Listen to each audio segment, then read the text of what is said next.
Okay, job's done. So, old lower arms. Now, whoever did these before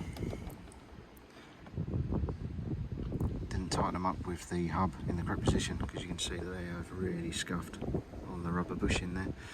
It's the same on the other side. You can see where they've been twisting too much. And these finally out. Original items.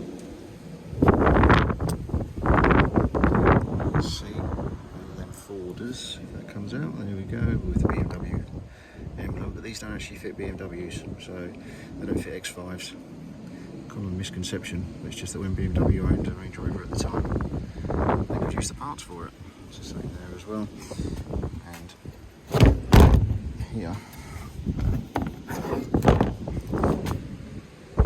probably 12 hours in total for getting these out. In the end, I had to get a very big chisel under there, wedge it in, and then it slowly dipped it down, and I could get loads of penetrating fluid in. But as you can see, they are all rusted in. 18 years originals, so they've done really well.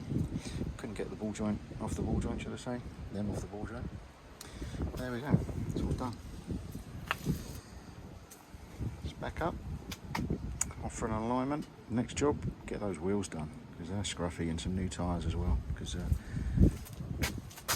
it's scuffing down the outside edge. Alright, thanks for watching. More videos to follow.